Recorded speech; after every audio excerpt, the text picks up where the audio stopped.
Praise the lord. బాగున్నారా? దేవుని నామానికి మహిమ కలుగును గాక. మనము సజీవంగా ఈ రోజు ఉండటం దేవుని యొక్క కృప.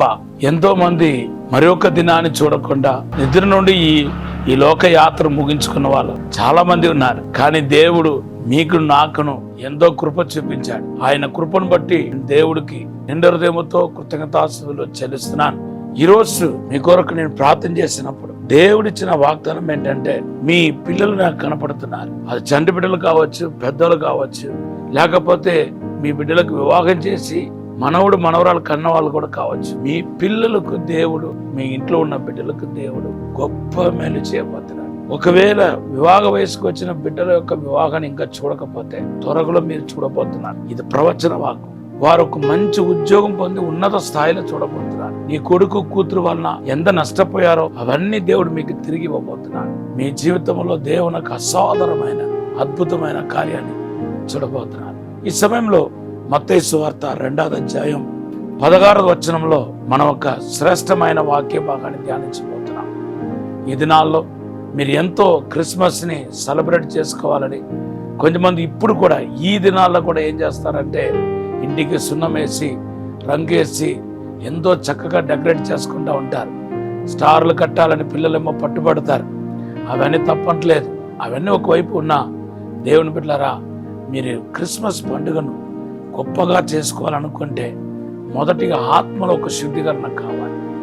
ఏ రోజు యొక్క స్వభావం, ఏ రోజు యొక్క క్రియలు మన నుండి పూర్తిగా తొలగించబడాలి. మత్తయి సువార్త 2వ అధ్యాయం 16వ వచనంలో మనం చూస్తే, ఏ రోజన్నవాడు బహు కోపం కలిగిన వాడే. తన జ్ఞానులు తన దగ్గరికి రాకుండా, మరలా తన మాట వినకుండా వాళ్ళు పక్క దారి నుండి వెళ్ళిపోయారు చెప్పి విని బహు రొత్తుడై కోపం గలవాడై మరి ఆయన చంటి బిడ్డలందరినీ చంపటానికి తన సైనికులకు ఆజ్ఞాపించినట్టుగా మన పరిశుద్ధ గ్రంథంలో చూస్తున్నాం.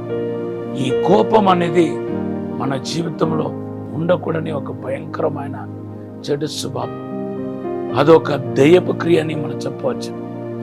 కోపం వలన పదవులు పోగొట్టుకున్న వాళ్ళు, కోపం వలన ఉద్యోగం నుండి సస్పెండ్ అయిపోయిన వాళ్ళు, కోపం వలన కుటుంబాలు విడిపోయిన వాళ్ళు, భార్యాభర్తల మధ్యలో మరి విడిపోయిన వాళ్ళు, సెపరేషన్ అయిపోయిన వాళ్ళు, కోపం వలన నష్టపోయిన వాళ్ళు, కోపం వలన బంధుత్వాన్ని పోగొట్టుకున్న వాళ్ళు, ఆత్మీయతను పోగొట్టుకున్న వాళ్ళు బైబిల్లో చాలా మంది ఉన్నారు.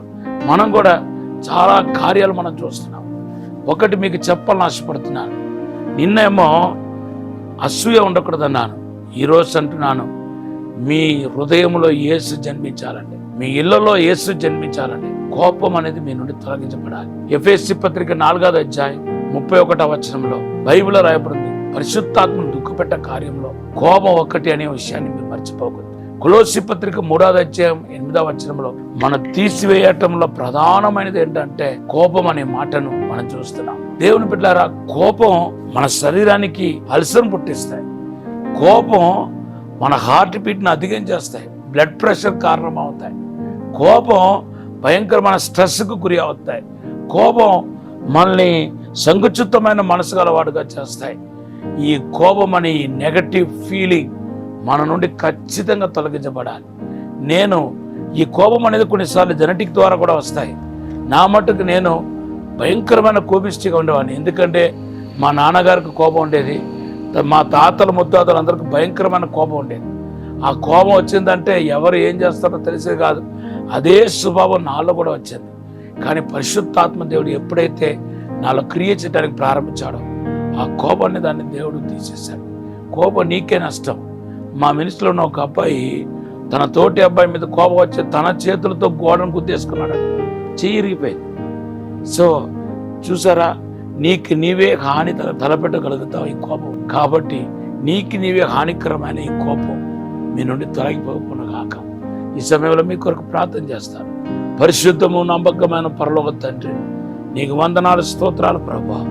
మాలో ఉన్న కోపాన్ని తీసివేసి ఈ క్రిస్మస్ని మంచి ఆత్మ సంబంధమైన క్రిస్మస్ పండుగగా చేసుకోవటకు సాయం చేయండి. ఈ కోపాన్ని యేసు నామములో తీసివేయండి ప్రభువా. అద్భుతం జరిగించమని యేసు నామములో అడిగి వేడుకుంటున్నాం తండ్రి, ఆమేన్. ఈరోజు దేవుడు మనకిచ్చిన వాగ్దానం మీకా గ్రంథం 2వ అధ్యాయం 13వ వచనం. God bless you.